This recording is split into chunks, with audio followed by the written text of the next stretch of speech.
that rice is done, I am turning that off. Going to remove the cap.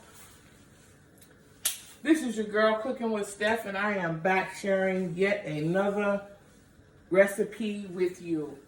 This here that I am making is what I call my goulash.